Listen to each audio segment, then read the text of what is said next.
Buenas noches. Buenas noches, Lick. Buenas. Buenas noches, licenciado. Buenas noches, Lick. Lick. Buenas noches, Lick. Lick, podemos pasar a exponer hoy. ¿Quién habla? Buenas noches, Lick. Lisette Álvarez. Ahorita solo dame un poquito una oportunidad. Alicia, ¿ibas a decir algo? Sí, justamente Lick iba también a preguntarle si podríamos pasar. Ya van dos. Sí, no, por supuesto. Y aplaudo la iniciativa de hacerlo para ir avanzando lo más que podamos, porque son varios grupos y lo más importante es que podamos sacar el tema ahí. Bueno, ¿quiénes son los que quieren participar? ¿Quiénes? Elmer, sí habías hablado tú. ¿Quién más? ¿Está Elmer para el día de hoy? ¿Elmer? Sí, licenciado. Ok, permíteme entonces. Está Álvarez, ¿cuál es tu nombre? Lisette Álvarez es de mi grupo también, licenciado. Lisette Álvarez. ¿Alguien más? ¿Alicia? Sí, nuestro grupo también, Lick. Va, ya vamos dos. ¿Alguien más? Yo, licenciado, mi grupo también quiere pasar. Areli. Va, tenemos ahí tres, ahí dejémoslo. Ahí, si alguien quiere participar, eso será para la próxima. Solo me quedé en el tema de la participación de los compañeros en la sesión anterior. Se llevaron toda la clase y me pareció correcto porque fue un tema excelente. Tratemos la manera de comprimir esto por lo menos en 15 minutos, 20 lo más, pero tratemos la manera de sacarlo rápido.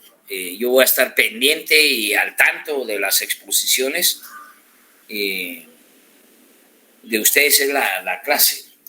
Entonces, ¿quién empieza ahorita? El compañero, ¿cuál es tu nombre? Elmer García, para servirle, licenciado. Empieza, Elmer, por favor.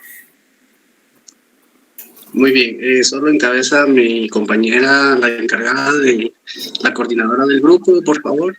Aquí estamos, Elmer, buenas noches. Lisbeth Carías, ¿qué es? Estamos bien, Liz. Buenas noches. Empezamos entonces. Buenas noches, licenciados, compañeros. Mi nombre es Lisbeth Carías y en representación de mi grupo, gracias por acompañarnos esta noche y de antemano por su atención. A lo largo del curso hemos aprendido sobre el despojo y los procesos de asimilación y la lucha de los pueblos indígenas por sus derechos. Y esto es algo que no solo se dio en los pueblos indígenas del continente americano, sino que en otros continentes. Y esa es nuestra finalidad como grupo. Por lo tanto, esta noche les presentamos al pueblo Ainu de Japón, en el cual también se manifestaron los factores anteriores, y para ello el compañero Elmer García va a profundizar en eso.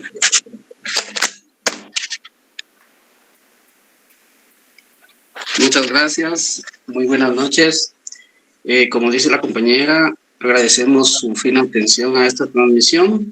El origen del pueblo Ainu ha vivido durante miles de años en las islas de Hokkaido, al norte de Japón. También habitan los archipiélagos de las Kuriles y las islas de Sajalín.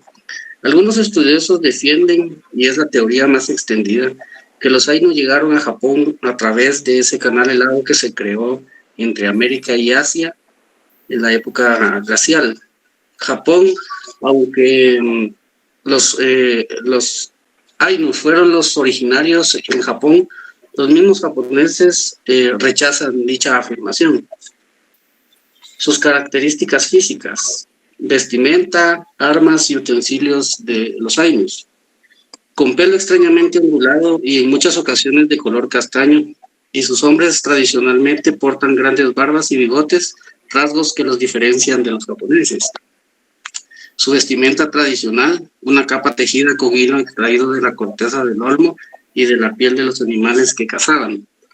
Sus armas notables: la espada Ainu, la emushi, la cual estaba atada a una gran faja que se colgaba en el hombro, y el cuchillo más común que llevaban prácticamente todos los Ainu, llamada makiri, que los hombres Ainu solían utilizar para tallar madera y preparar alimentos. A través del edicto de abolición de la espada proclamado por el gobierno Meiji de Japón, el 28 de marzo de 1876 se prohibió que los habitantes, incluyendo los Ainu, portaran armas en la vía pública, y a los que incumplieran estas leyes se les confiscarían las espadas. Su lenguaje. El pueblo Ainu es un enigma, el idioma de los Ainu. El Ainu Itak no ha podido ser asociado con certeza a ninguna familia lingüística. Cuando su isla fue anexada por el gobierno japonés Meiji en 1868, el idioma Ainu fue prohibido y los niños fueron enviados a escuelas japoneses para aprender el idioma japonés. Para sobrevivir en esa nueva sociedad nutrida por las olas continuas de inmigrantes japoneses, los Ainus abandonaron progresivamente su idioma. La gran mayoría de los Ainus están marginalizados y no disponen de tiempo como para consagrarse al estudio de su propio idioma. Este idioma forma parte del patrimonio intangible de Japón y el gobierno debería protegerlo, especialmente reconociéndolo en forma oficial como segunda lengua nacional, mismo que ha sido declarado en peligro de extinción por la UNESCO. Su religión, deidades, ceremonias. El pueblo Ainu cree en los dioses y en sus ceremonias y en su encarnación en cada objeto y fenómeno natural. Desde el sol, la luna, un trueno, el viento, agua, fuego, hasta los animales, plantas e incluso utensilios del uso cotidiano. Existe el dios que guarda los hogares, el dios del fuego, el dios de las ventanas, el dios del corazón, de la montaña, el mar, los ríos y el dios de la casa.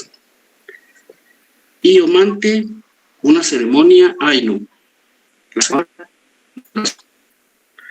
realizada cada año por 3 días durante la hibernación del oso. Era uno de los rituales religiosos más importantes para la comunidad.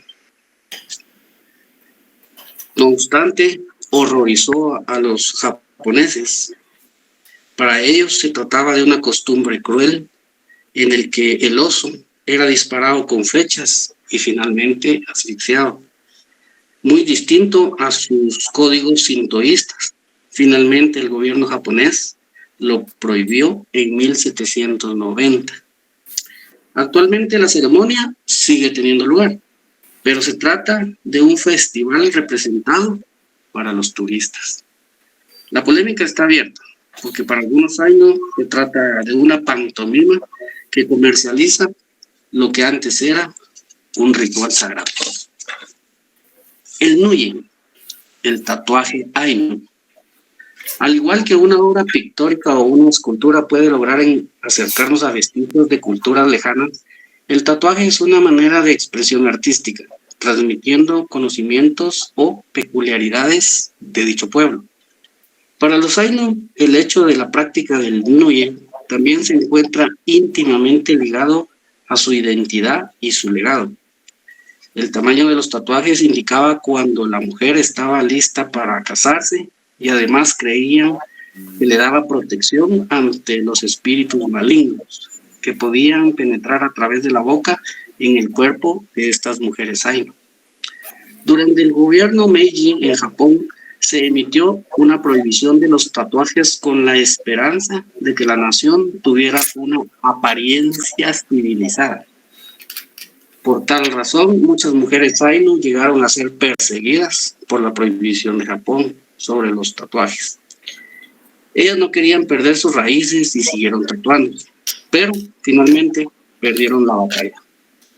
La última mujer Ainu con tatuajes en los labios falleció en 1998.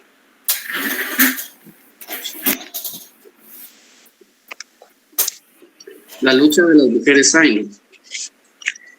Dentro de la lucha por mantener vigente la cultura ancestral, algunas mujeres Ainu han participado en foros internacionales, no solo expositoras de su arte, sino también como defensoras de su labor fuera de las leyes del mercado impuestas por el capitalismo global. Cito a Shisue Ukayi, mujer activista del pueblo Ainu. Vi a padres y a madres en sus reuniones diciendo sus oraciones, cantando y bailando llenos de alegría toda la noche. En esos momentos podrían confirmar su identidad como Ainu. Despojo de las formas de alimentación del pueblo Ainu. El pueblo Ainu practicaba tradicionalmente la caza de venado y la pesca de salmón, ya que fueron de forma de sustento realizadas por la naturaleza, creyendo que eran habitados por espíritus. Después de que el gobierno japonés de la era Meiji tomó el poder, el pueblo Ainu se le prohibió practicar dichas tradiciones, parte fundamental de su forma de vida. Aún hoy en día necesitan un permiso explícito de las autoridades para poder realizar dicha pesca. Un grupo de gente está en proceso de presentar una demanda contra el gobierno de Japón para poder adquirir los derechos que ya les corresponden de pesca de salmón en los ríos cercanos a su residencia. El pueblo Ainu, oprimido por las leyes, absorbidos por Japón, la política de asimilación promovida en 1899 por el gobierno de Tokio tras la restauración Meiji y el punto de inflexión para el declive de los Ainu llegó con la modernización de Japón, mediante la cual el nuevo gobierno quiso que estos nativos se asimilaran totalmente a la población japonesa, arrebatándoles derechos, tierras y su propia identidad cultural. Se fomentaron los matrimonios mixtos, hasta el punto que muchos japoneses en la actualidad que descienden de los Ainu no lo saben. En ese mismo año se les retiró el reconocimiento de etnia y se les consideró simplemente japoneses. En 1869 el Imperio de Japón prohibió la práctica considerándolas bárbaras, como los tatuajes faciales de las mujeres, obligándolos a abandonar la caza tradicional y a adoptar nombres japoneses. Expropiación de sus tierras. Para estimular la inmigración, los inmigrantes reclutados por la Oficina de Desarrollo de Hokkaido recibían tierras gratuitamente. Si la propiedad no era desarrollada por los agricultores en los 3 años siguientes a su asentamiento con su propio trabajo, esta era retirada. Así la población Ainu se fue diezmando, principalmente debido a las epidemias introducidas por los Wagin y el deterioro de sus condiciones de vida. Durante el año 2011, un grupo de trabajadores realizó la encuesta de condiciones socioeconómicas de los Ainu que vivían en Hokkaido. Presentaron su informe concluyendo que ninguno de ellos mencionó la autodeterminación Ainu o los reclamos por la recuperación de sus derechos a través de un marco de derechos indígenas, ya que en estas negociaciones las normas internacionales sobre los derechos indígenas han sido abandonadas de preservar la constitución japonesa con el objetivo. Avance por el reconocimiento y restauro y respeto del pueblo Ainu. En el año 2019, el gobierno de Japón por fin reconoció como pueblo indígena de las islas de Japón y aprobó varias leyes para proteger su cultura y sus derechos como parte del acervo cultural japonés. El pueblo Ainu ha tenido que esperar más de un siglo de discriminación, asimilación forzada, para ser legalmente reconocidos como indígenas en una ley que esta comunidad tachó hoy de vacía, que no refleja los intereses de los Ainu y no son más que una estrategia para sacrificar o explotar a los Ainus actuales como un mero recurso turístico. Al permanecer en silencio sobre la historia de los Ainu, el gobierno está justificando esa política. Esta nueva ley no habla sobre los derechos de los aborígenes. Esta normativa es la consumación de la política de asimilación. Realidad actual del pueblo ante la sociedad japonesa. Según la profesora Kaori Tahara, una activista Ainu que enseña historia en la Universidad de Tokio, explica: aunque el gobierno japonés nos haya reconocido como un pueblo indígena y sea gran victoria para nuestra cultura, nuestros problemas aún no se han solucionado del todo. Seguimos haciéndole frente a la discriminación y no somos libres de celebrar nuestra cultura, nuestro idioma o nuestra identidad.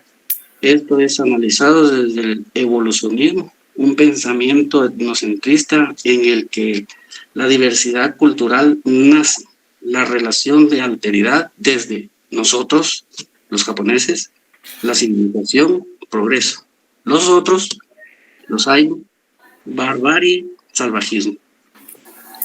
El pueblo Ainu, grupo de lucha. Las encuestas gubernamentales más recientes indican que la población Ainu es de unos 13.118 personas en Hokkaido y unas 210 en el resto de Japón. Shigeru Kayano, militante de la identidad Ainu y primer parlamentario japonés oriundo de esta población, 1926-2006, financió la creación de una cadena de radio, FM Pipa Ushi, que difunde localmente en el centro de Hokkaido un programa en idioma Ainu, 2 domingos por mes. La Asociación Ainu de Hokkaido es una organización formada por Ainus de este distrito cuyo objetivo es trabajar para mejorar el estatus social del pueblo Ainu y desarrollar, transmitir y preservar la cultura Ainu para establecer la dignidad de este pueblo. El pueblo Ainu y su presencia ante la ONU. Citamos parte del discurso de Nomura Giichi, exdirector ejecutivo de la Asociación Ainu de Hokkaido ante la ONU en 1992. Hasta 1986, el gobierno de Japón negó incluso nuestra extensión en su orgullosa afirmación de que Japón, el único en el mundo, es una nación monoétnica. Sin embargo, aquí hoy nuestra existencia está siendo claramente reconocida por las propias Naciones Unidas. Si estas ceremonias se hubieran celebrado unos años antes, probablemente no habría podido pronunciar este discurso como representante del pueblo Ainu. A los ojos del gobierno japonés, éramos un pueblo cuya existencia no debe ser admitida. Definitivamente no soy un fantasma. Estoy de pie aquí firmemente ante ti. En la segunda mitad del siglo XIX, Japón se apropió unilateralmente de la tierra del pueblo Ainu, bajo los auspicios de un proyecto de desarrollo y colonización a gran escala, conocido como Hokkaido Kaitaku. Nos vimos obligados a convertirnos en parte de los ciudadanos japoneses, como resultado de las negociaciones fronterizas entre los gobiernos ruso y japonés. Nuestro territorio tradicional fue repartido y mucha de nuestra gente sufrió una reubicación forzosa. Además, el gobierno japonés siguió una política agresiva de asimilación desde el principio. Bajo esta doctrina de asimilación se prohibió el idioma Ainu, se negó nuestra cultura tradicional, se destruyó nuestro sustento económico y el pueblo Ainu se convirtió en objeto de opresión, explotación y discriminación severa. No pudimos continuar con nuestra forma de vida tradicional en nuestras tierras ancestrales, ya que la pesca se convirtió en caza furtiva y cortar leña en los cerros fue tildado de robo. Esta es una experiencia común, los pueblos indígenas en todas partes. Aunque Japón reconoció una nación democrática después de la Segunda Guerra Mundial, la política de asimilación ha continuado, mientras persisten la discriminación severa y las privaciones económicas. Desafortunadamente, esta situación ni siquiera se considera digna de una investigación seria del gobierno en Japón, que nunca ha tomado en consideración nuestros derechos como pueblo indígena, aunque hemos estado solicitando al gobierno desde 1988 una legislación que proporcione algunas garantías mínimas de nuestros derechos y dignidad como pueblo. Muchas gracias por su amable y fina atención, licenciado, compañeros, compañeras. Nuestro grupo le agradece, licenciado, por la oportunidad. Esperamos haya sido de enriquecimiento para ustedes, como lo fue para nosotros. Muchas gracias y éxitos. Bien, compañeros, un aplauso ahí para los amigos.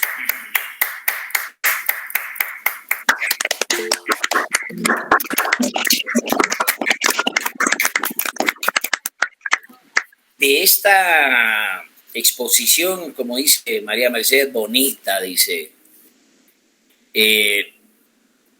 si bien es cierto, y ustedes lo pueden notar, que no tiene ninguna vinculación y relación con los temas propios del indigenismo guatemalteco, de la lucha que libera a los pueblos aquí en nuestro país, pero ¿cuál es la diferencia con ese pueblo en esa gran lucha que llevan para que sean reconocidos como tal? si los procesos de asimilación en el mundo, como esta característica que estamos hablando ahí de 100 años forzados de asimilación, lo mismo sucede para nuestros pueblos.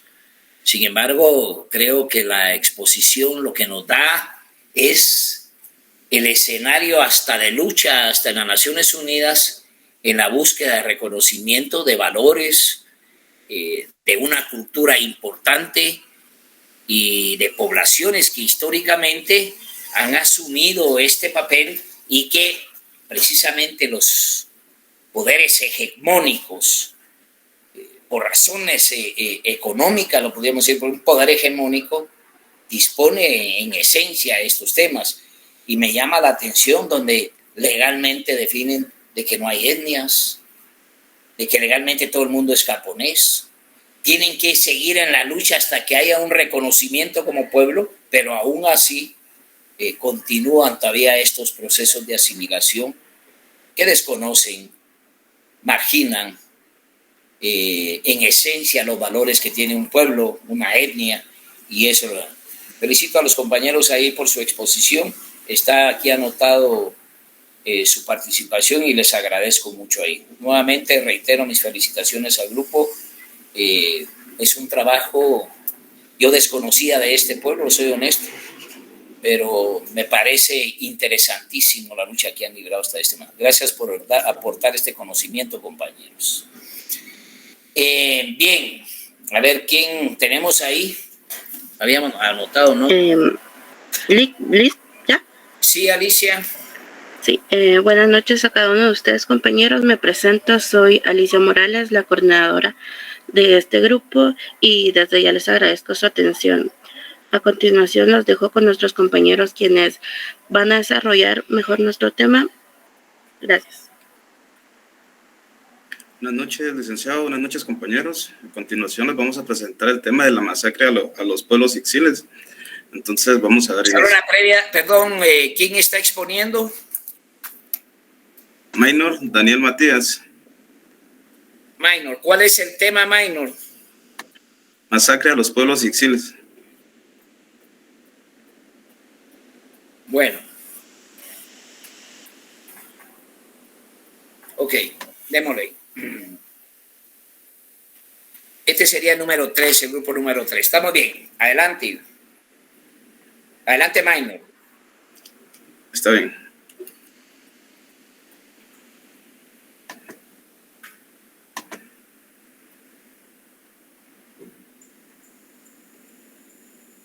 La presentación, compañero, por favor.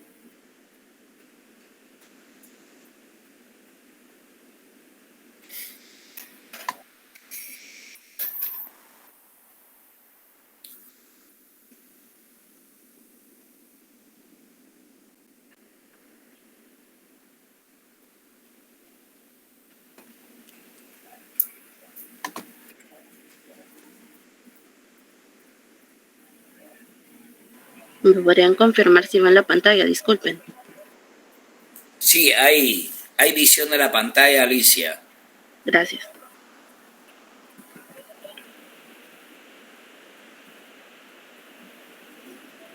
Masacre del pueblo maya.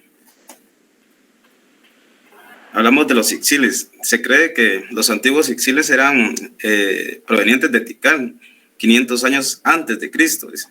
Se asentaron en las faldas del Cerro Hilón, en la aldea de Chajul. Afectados por una epidemia que los obligó a emigrar en la búsqueda de nuevos horizontes, dirigiéndose a 3 direcciones. En la parte central, Chajul, en otra parte se asentó en una zona cálida, fue Cotzal, y al suroriente. Y la última en una laguna llamada Nevaj, al suroccidente. Tenemos la época precolombina del pueblo ixil, descendiendo de los antiguos mayas que habitaban por la parte del terreno de Guatemala. Se consideraba que para el periodo histórico denominado clásico, el área ixil ya estaba poblada por restos arqueológicos encontrados 700 años después de Cristo, perteneciente al periodo clásico de la cultura maya ixil. Los arqueólogos consideran que a principios los ixiles habían sido importantes intermediarios en el comercio entre el altiplano y el sur y las bajas selvas lluviosas. Pero Smith y Kidder en 1951 se dan cuenta que el comercio era mínimo y que se limitó a la vida de grandes ciudades clásicas de tierras bajas. Empezamos con la invasión. Se produjo cuando esta invasión se produjo cuando ya casi toda Guatemala estaba ya conquistada. Entonces ahí empezamos con la primera expedición, que fue entre 1529 y 1530, que fue un ataque a Uspatán, pero este fracasó.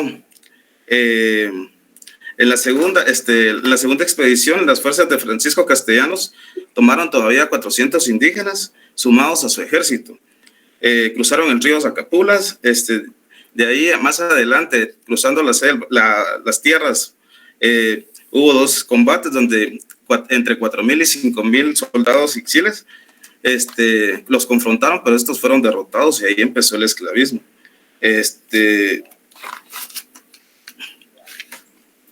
Estos se dividieron en cuatro grupos, que fue Nevaj, Chajul, Cotzal e Ilón. Aquí empezó la evangelización. No, la anterior, compañera, por favor.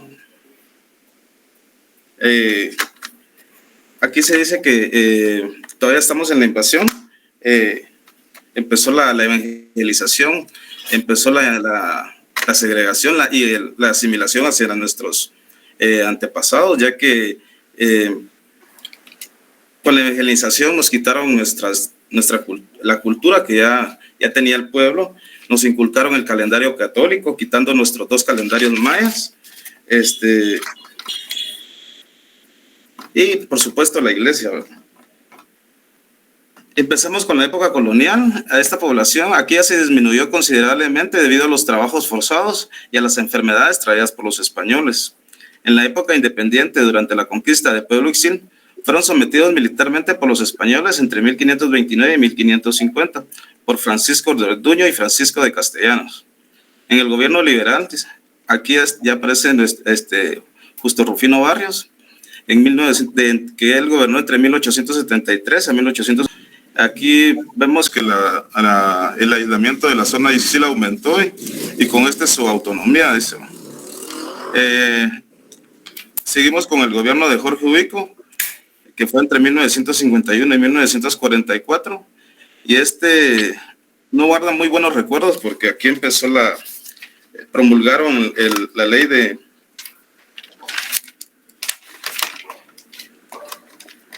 la vagancia. Entonces todos los hombres entre 14 y 60 años tenían que estar registrados que trabajaban a una finca. Entonces mediante los abusos de este personaje, pues empezó una revuelta incluso en la municipalidad, porque ahí les iban a dar la partida y al final pues no estaban de acuerdo y empezaron los enfrentamientos.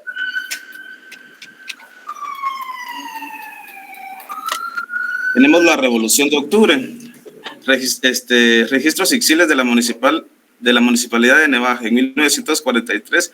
Este hecho histórico, conocido como la Revolución del 20 de octubre de 1944, tuvo poco impacto en la comunidad lingüística ixil, ya que pues, ellos seguían bajo los malos tratos, el trabajo forzoso y la esclavitud. La verdad no les contribuyó en nada. De ahí traemos más gobiernos militares, el conflicto armado y todas estas secuelas del coronel Carlos Manuel de Arana de Osorio entre 1900.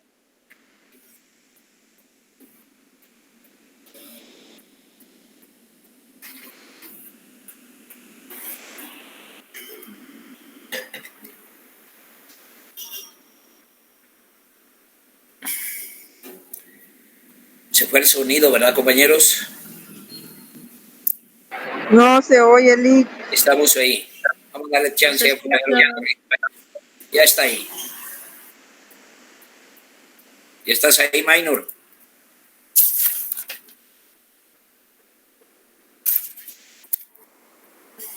O Alicia. Discúlpeme, me quedé sin señal. es normal. El siguiente, por favor. Todos los antecedentes mencionados anteriormente, pues, nos lleva a este punto que es el tema a tratar.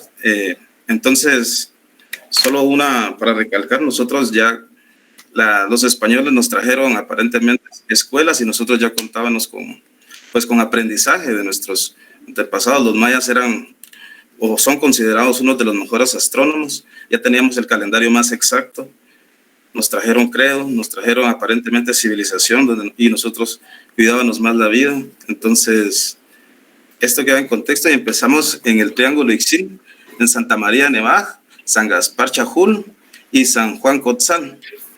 El humo, dice, de innumerables fuegos se encuentran con la niebla brumosa, el resultado de un blanco remolino que se haga todo, los colores, formas, por más de 30 años, ocultando una historia desgarradora de violencia y racismo, que factores socioeconómicos y políticos desembocó en la masacre que ha sufrido este pueblo, en el marco de la contienda por el poder entre el Estado y el ejército guerrillero de los pobres. Una de las etnias que sufrió la tiranía que ocasionó desplazamientos, ejecuciones, desapariciones, violaciones de mujeres, tortura, traslado de niños, el reclutamiento, la privación de suministros, bombarderos y quema de aldeas enteras que sumergieron a un pueblo de dolor, la miseria y pérdidas humanas. Tras la fuerte depresión que sufrió el pueblo, terminó siendo un acto de genocidio que arrasó con personas inocentes que no tenían vínculos con ninguno de estos dos grupos, pero entre la revuelta se fueron niños que ni siquiera sabían qué estaba pasando. Mucha gente que no sabía qué estaba pasando estaba totalmente desairada y sin embargo fueron los que sufrieron todas las consecuencias. En María Nevaj, en este acto de genocidio fue cometido en el año entre 1978 y 1982, el gobierno de Romeo Lucas y Ríos Montt, donde aproximadamente 1.442 personas perdieron la vida. Ese es el recuento que pues, dieron incluso las personas que hicieron los actos, ¿verdad? Porque la historia las cuentan ellos. Esto se llevó a cabo en las aldeas de Canaquil, Pexla Grande, San Francisco, Javier Chatú, San Sibán, entre otras. En San Gaspar Chajul, los grupos revolucionarios como los del ejército invadieron este lugar utilizando a las personas como escudo de resguardo, donde una parte de la población estaba a favor de la guerrilla y la otra pues, del ejército. El desacuerdo entre estos grupos de San Gaspar Chajul llevó a cabo un trágico conflicto tanto en la guerrilla que atacó a los pobladores de apoyo como al ejército, al igual que estos mismos se enfrentaron contra ellos. En San Juan Cotzal, parte de la masacre que se llevó en este municipio, se encuentran algunas aldeas como Villa Hortensia, Antigua, Villa Hortensia 1, 2, Chipal, en la finca de San Francisco y Chisís, que hoy en día algunas de estas desaparecieron. Luego que el ejército acusaba de encubrir al grupo guerrillero, los pobladores subieron hacia montañas para resguardar sus vidas, pero tras varios años de refugiarse entre estos sitios, murieron por causas de hambre, porque las tierras no eran tan fértiles como donde ellos habían crecido. Entre los más débiles, pues siempre están los niños y las personas de la tercera edad.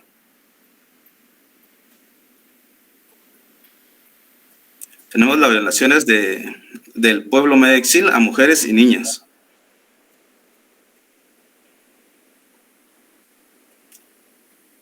La violación de mujeres y niños se ha evidenciado en los testimonios del informe de la recuperación de la memoria histórica. Todas las atrocidades cometidas hacia el pueblo Ixil guardan especial relevancia y deben remarcarse la perversidad en los crímenes perpetrados contra las mujeres y niñas ixiles, desde la violación sistemática hasta la destrucción de fetos, o sea, impactante, pasando por la esclavitud sexual dentro del ejército. El pueblo ha sido objeto concreto de las actuaciones violentas de los soldados y las patrullas de autodefensa civil PAC, llevándolos a cabo de forma especialmente contra el género femenino. Hay que destacar que entre las mujeres ixiles aquí cumplían un papel importante en la transmisión de cultura y las tradiciones del grupo. Además de las violaciones en la aldea, muchos jóvenes fueron llevados a los campamentos militares como esclavas sexuales. Muchas murieron por esta causa. Hay testimonios de mujeres que narran violaciones crueles e inhumanas. En un testimonio hay de que una mujer sufrió violación por más de 20 soldados.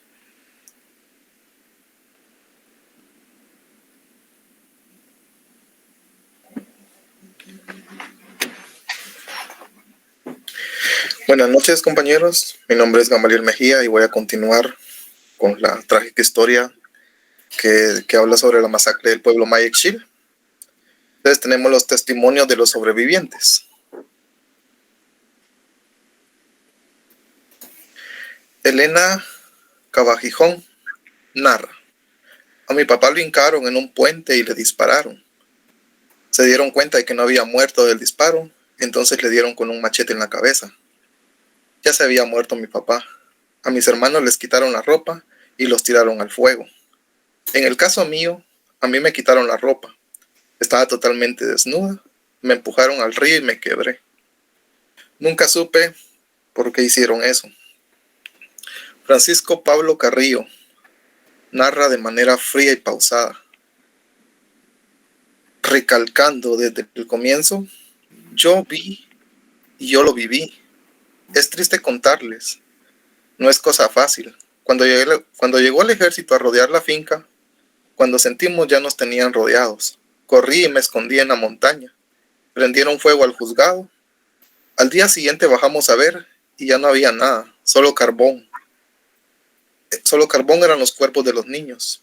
El ejército violó a las señoritas menores de edad, las balearon en el pecho y las tiraron al fuego. Da tristeza y dolor en el corazón. Lo vimos con nuestros propios ojos.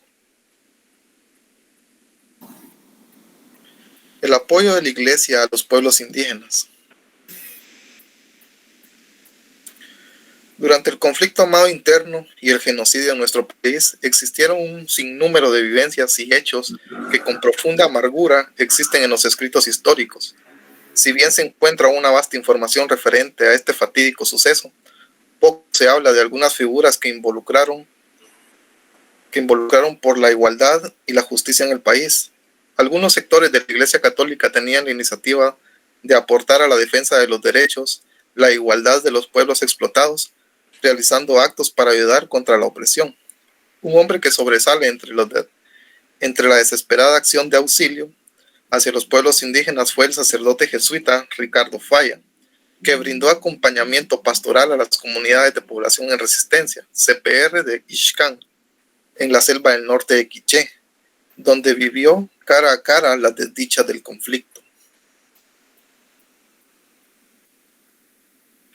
Los gobiernos opresores.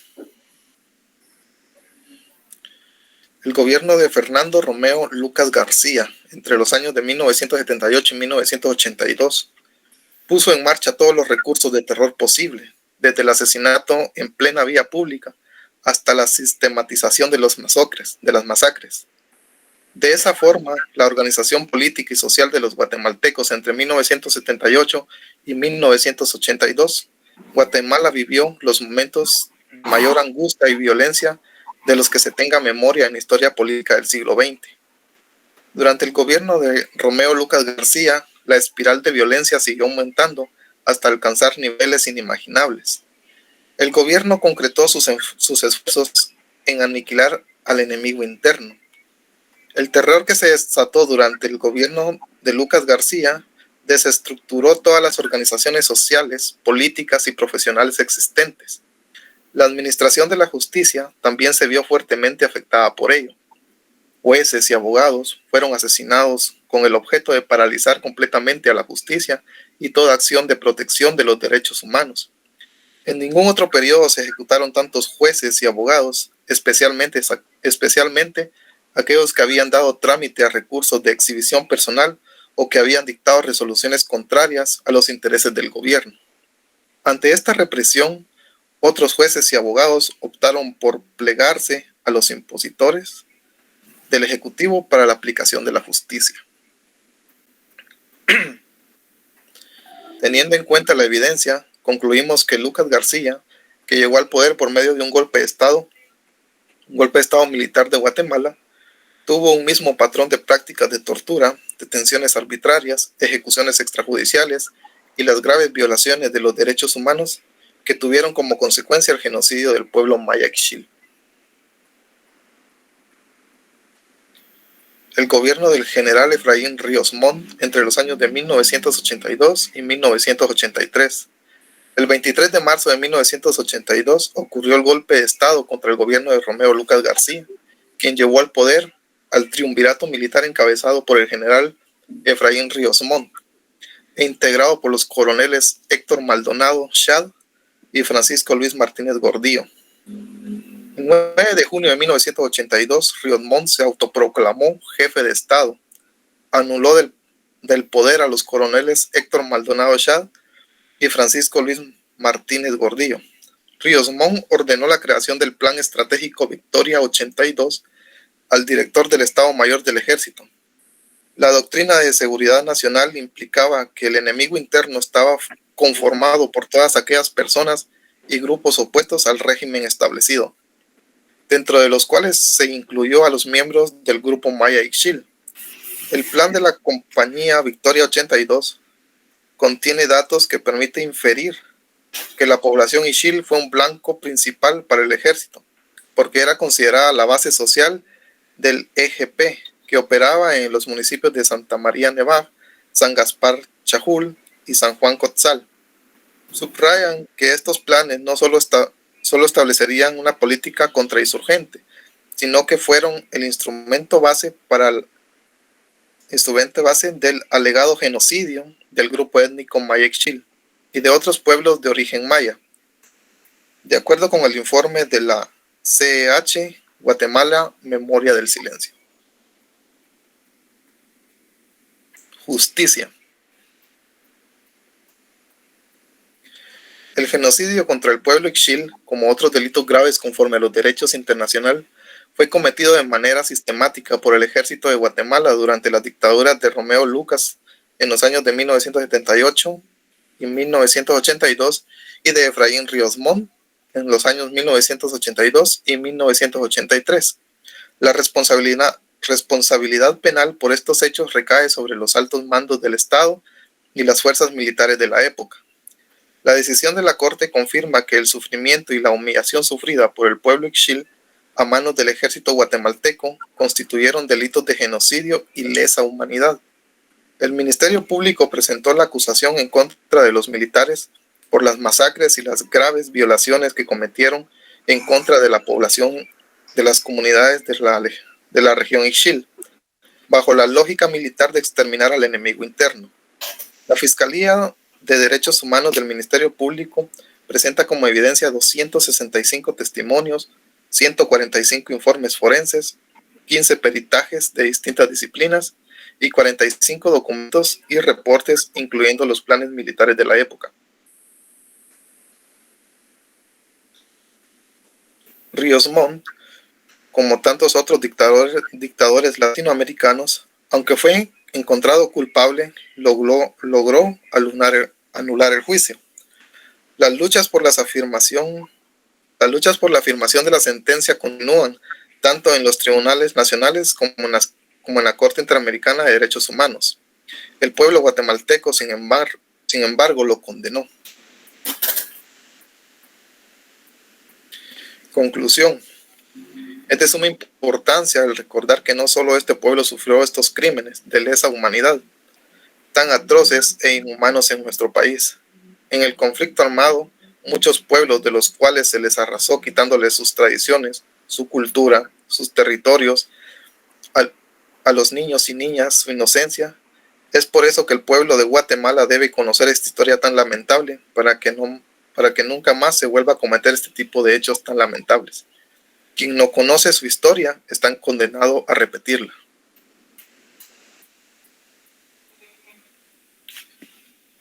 Perfecto, compañeros, esta ha sido nuestra exposición. Esperemos que haya contribuido a su enriquecimiento de la historia guatemalteca y que estas masacres a los pueblos mayas y todo lo que sucedió en nuestro país no se vuelva a repetir.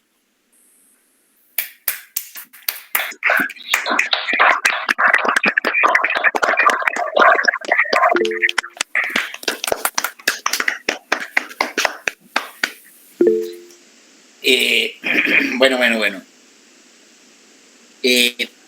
La exposición del grupo es una de las más complejas. Y ya les voy a dar la palabra. Es una historia de las más complejas en la historia de Guatemala. El famoso Triángulo Ixil fue objeto de tierra arrasada, donde se sentaron las operaciones militares más fuertes y generaron precisamente el cubrir a través de obtener los beneficios de las fincas, de las tierras comunales, el apropiarse efectivamente para sus fines económicos. Y entonces el manejo de considerar enemigo a un pueblo, como el pueblo Ixil, de enemigos a la muerte. Se habla, por ejemplo, tenía aquí de Río Monte estuvo 600 días en el gobierno y desaparecieron 600 aldeas. Entonces, ¿cuál es el objetivo, compañeros? Ustedes son jóvenes, no vivieron esta época. Eso no significa que no haya pasado y que no vivamos todavía las secuelas de ese escenario, porque no han cambiado. Son pueblos marginados, son pueblos que han sido objeto precisamente de desplazamiento. El forzar procesos de asimilación han sido el resultado de lo que tenemos. Pueblos en la desgracia, pueblos en la miseria, pueblos donde su idioma no es respetado, su cultura no es respetada, su religión no es respetada, mucho menos, digamos, el tema de sus propias mujeres como botín de guerra. Entonces, lo interesante de aprender, como decía el compañero, si tener un poco de historia, lo que ha sucedido en el país, es que aquí no solo han habido Tortrix. Y cuando me refiero a eso es que nos quedamos con el Tortrix. Es toda una historia. El país ahorita, el que tenemos, está diseñado por este proceso de 30 años donde nos propone la oligarquía, los oligopolios, las mismas condiciones políticas para que nos podamos desarrollar. No hay nada más allá. Los pueblos seguirán en lo mismo. Pero de mi parte, vaya, felicito de nuevo a los compañeros. Es una exposición amplia, pero repito, es complejo, altamente complejo, y en los poco tiempo que hicieron los compañeros, ya estaremos ahí pendientes del trabajo que hayan realizado y los felicito de nuevo. Un nuevo aplauso para los compañeros. Estoy muy contento por las exposiciones. Creo que vale. Tenemos el chance para un grupo.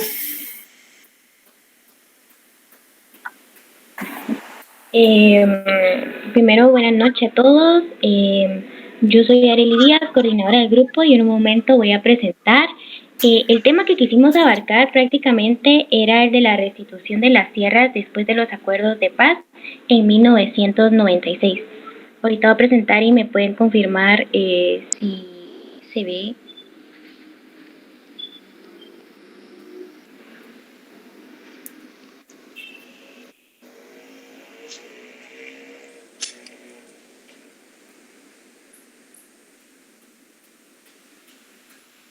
No sé si se ve.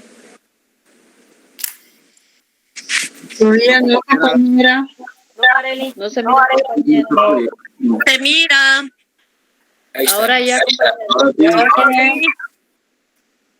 Entonces le doy la palabra a Shirley para que comience.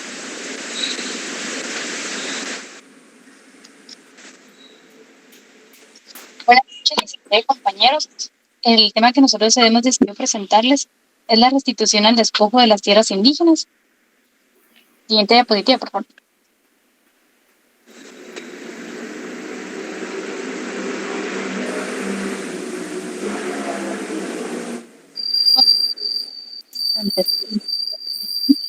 Para lograr que los propietarios, poseedores u ocupantes del predio vendan, entreguen o desocupen la tierra aprovechando el contexto y vulnerabilidad de las víctimas. Siguiente diapositiva, por favor.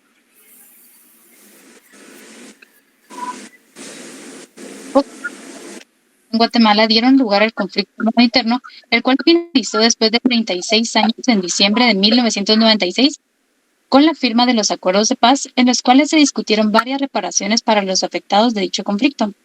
Entre una de ellas encontramos la restitución de las tierras. El gobierno de Guatemala tomó la decisión de restituir a las personas afectadas parte de sus tierras o inclusive la totalidad de ellas.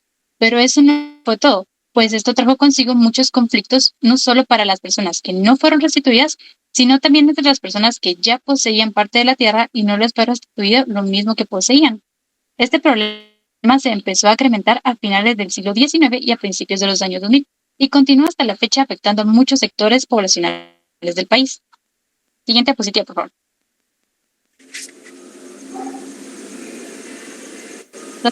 Pueden indemnizarle de alguna manera a las personas afectadas con pedazos de tierra que servirían para aliviar un poco del yugo que vivieron en todo el conflicto. Pero como ya sabemos, este método de restitución solo fue un plan del Estado para que los pueblos indígenas se quedaran callados, por así decirlo. Pues ciertas distribuciones de tierra no se dieron de manera proporcional y mucho menos de manera equitativa. Hubieron personas que no tuvieron nada desde el inicio del conflicto, que pasaron a tener grandes extensiones de tierra de la manera más fácil. Las restituciones de tierra afectaron no en el punto de ganancias para los pueblos indígenas, sino en el punto de pérdidas para las distintas personas que de alguna manera ya tenían en su poder ciertas extensiones de tierra. Esto provocó cierto celo entre los distintos grupos étnicos y culturales, ya que los más beneficiados con esto fueron las personas de los pueblos que vivían de alguna manera aisladas de la civilización, personas a las que se les había arrebatado de sus tierras y no se les retribuyó de la manera correcta, e inclusive hubieron personas que no recibieron nada y comenzaron a exigir algo por parte del Estado. Siguiente.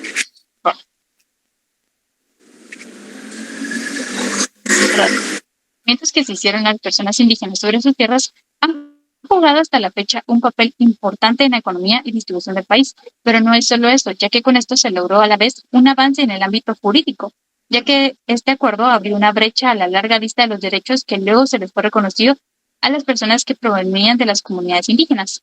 El repartimiento de tierras causó problemas individuales, ya que fueron casos aislados en los que las reparticiones no se dieron de la manera más justa. Pero a nivel jurídico-social significó un gran paso hacia la evolución de los derechos de los pueblos indígenas en el territorio guatemalteco. Otro dato que cabe mencionar es que en Guatemala, hasta en ese entonces, los pueblos indígenas no poseían muchos derechos, ya que se les consideraba como una raza inferior a la mestiza, pero desde los acuerdos de paz la balanza se ha nivelado de manera exponencial, pero también contraproducente, ya que en algunos sectores los pueblos no respetaban sus propios derechos y mucho menos los de sus compañeros, ya que desde el principio de la repartición de las tierras se han reportado más asesinatos por disputas de tierras que en años anteriores a la firma de los acuerdos, lo que significa que sigue afectando a la población. Como se mencionó anteriormente, este es un tema que hasta la fecha no ha quedado muy claro. Distintas disputas sobre qué territorio es de cada quien, lo que desemboca en conflictos más grandes. Por último, la repartición y distribución de las tierras sí culminó con años de violencia y matanzas masivas, pero en realidad no afectó el verdadero conflicto, que son las desigualdades y discriminaciones dentro de las comunidades no solo indígenas, sino que ahora también han llegado a las comunidades urbanas, en donde día a día se viven estos abusos y ahora por parte de todos. Siguiente diapositiva, por favor.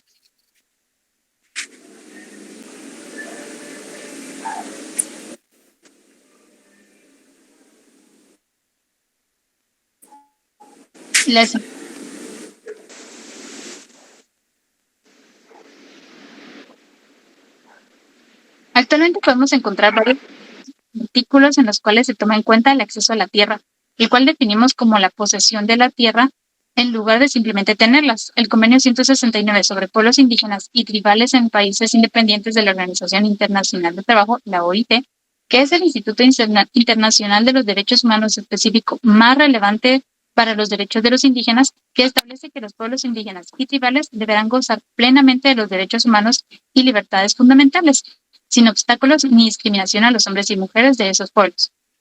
Es claro entonces que la tenencia de la tierra es el derecho a la posesión que se tiene de una opción de tierra y los términos bajo los cuales se ejerce esa posesión, siendo claros los derechos y obligaciones que al respecto se tienen, pudiendo hacer uso en su caso de los recursos que se encuentran en la porción de tierra poseída como el agua, árboles y otros. Después de la firma de los acuerdos de paz, en Guatemala muchos eran los compromisos a cumplir y acciones a realizar. En el tema de acceso a la tierra, uno de los grandes avances fue la transmisión de las funciones al Instituto Nacional de Transformación Agraria al Fondo de Tierras, quedando este como encargado de la regularización y adjudicación de tierras del Estado, es decir, encargado de ejecutar las acciones correspondientes al acceso a la tierra. Sus funciones se encuentran contenidas en el decreto 24-99 del Congreso de la República. Ley de Fondo de Tierras, teniendo así un gran compromiso con la población guatemalteca. Siguiente diapositiva, por favor.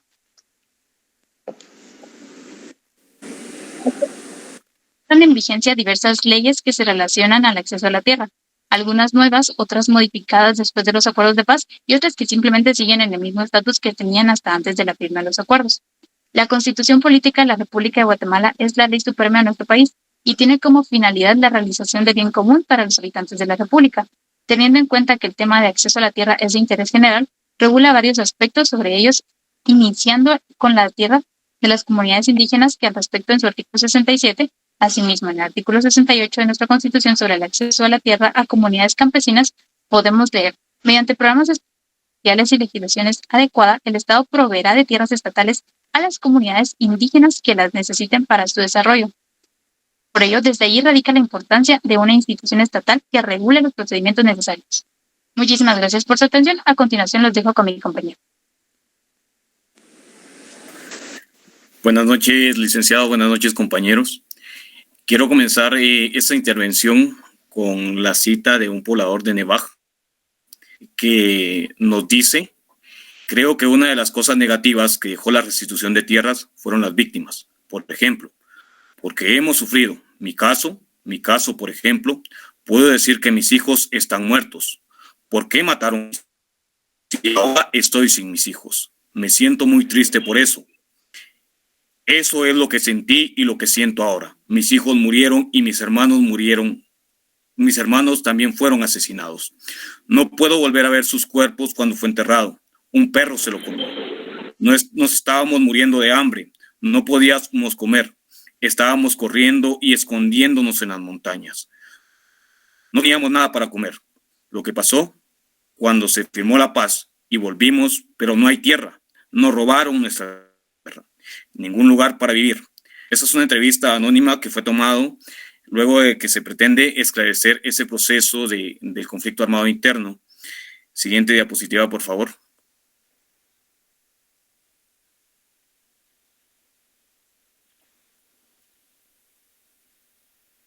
Muy bien. Ari, ¿me haces favor de cambiar de diapositiva?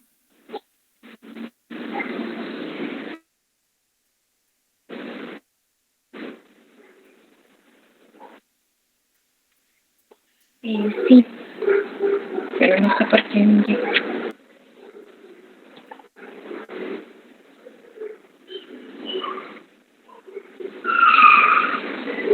Muy bien, hay causas importantes a tomar en cuenta, y es que el despojo de la tierra del indígena no se da de principio durante el conflicto armado interno.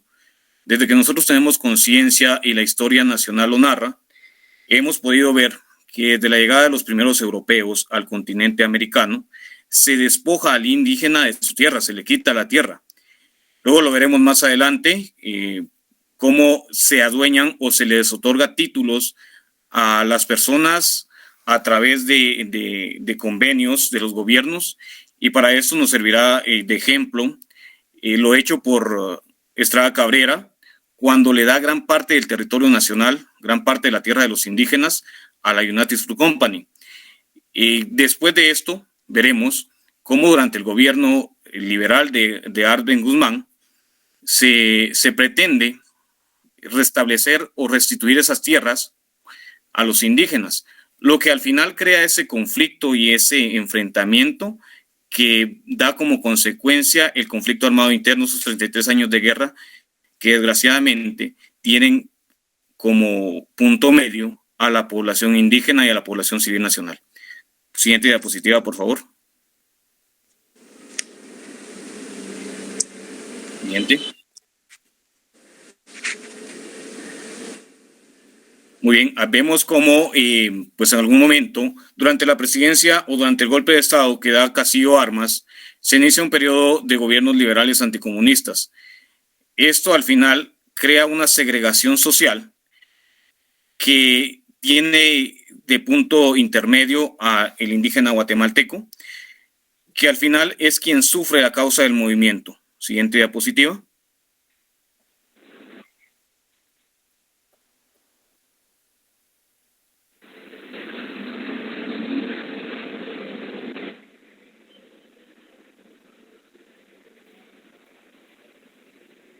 Muy bien, vemos la importancia y cómo los guatemaltecos son despojados de sus tierras. Según la Comisión de Derechos Humanos, el desplazamiento forzado de la población civil guatemalteca destaca en la historia del enfrentamiento armado por su carácter masivo y su potencia destructora. Encarna la ruptura del tejido social en su forma más directa y desgarradora. Implica el desmembramiento familiar y de las comunidades, así como la desestabilización de los lazos culturales que conforman la cohesión social. Hay que tomar en cuenta que al final el indígena es desplazado, es quien se encuentra en medio, y cuando hablamos de un contexto actual, de un contexto en el que nos encontramos después del conflicto armado interno con esa restitución de tierras, lejos de lo que quedan las leyes, cuando tenemos una constitución que avala esos procesos, cuando tenemos un convenio de la OIT que nos dice que el indígena debe ser tomado en cuenta y debe de formar parte de esa participación nacional, pues tenemos esa desigualdad bien enmarcada. Si lo vemos desde el punto de vista de si se restituyó la tierra o no, muchas comunidades en la actualidad siguen viviendo en terrenos alquilados, terrenos que ancestralmente han pertenecido a su sociedad, terrenos que las comunidades pues han trabajado siempre, pero siguen pagando un salario o si lo queremos ver así, un alquiler a muchas municipalidades. Claro, en muchas de esas ocasiones nosotros no nos damos cuenta porque estas comunidades se encuentran en el interior del país. Estamos alejados de esta realidad. Hablamos de comunidades que tienen que pagar o de pobladores que tienen que pagar 5 quetzales al día, o 5 quetzales, perdón, al mes de alquiler a las municipalidades por el arrendamiento de la tierra.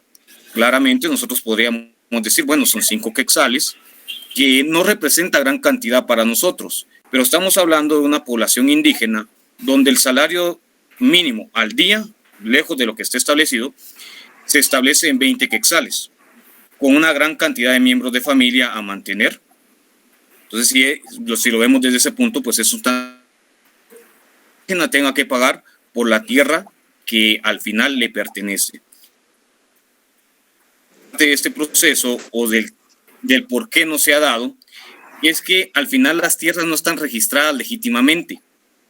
Falta o hace falta impulsar la personería jurídica de los pueblos indígenas. Muchos pueblos indígenas no están registrados y como tal no tienen esa certeza jurídica para poder reclamar la tierra. Por otra parte, también es importante nombrar el desinterés del gobierno, el desinterés por querer al final dar avances por el resto de la tierra de los indígenas. Siguiente diapositiva, por favor.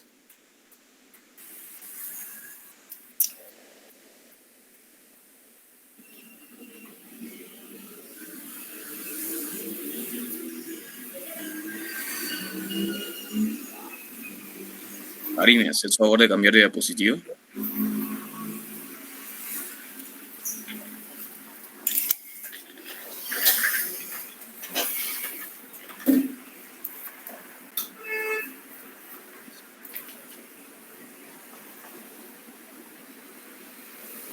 Muy bien, disculpen ahí los problemas. Y ya para ir finalizando, solo mencionar al final la importancia que tienen los indígenas y la importancia de restituir sus tierras, puesto que esto como nación nos ayuda a impulsar el comercio. Y es importante desde otro punto porque al final nos ayuda a tomar en cuenta al indígena, recordando que gran cantidad de la población nacional o la mayoría de la población nacional es población indígena. Me despido con las palabras de Rigoberta Menchú: la paz no es solamente la ausencia de guerra. Mientras haya pobreza, racismo, discriminación y exclusión, difícilmente podemos alcanzar un mundo de paz. Muchas gracias, compañeros, por la atención. Esto es lo que nuestro grupo tenía para presentar.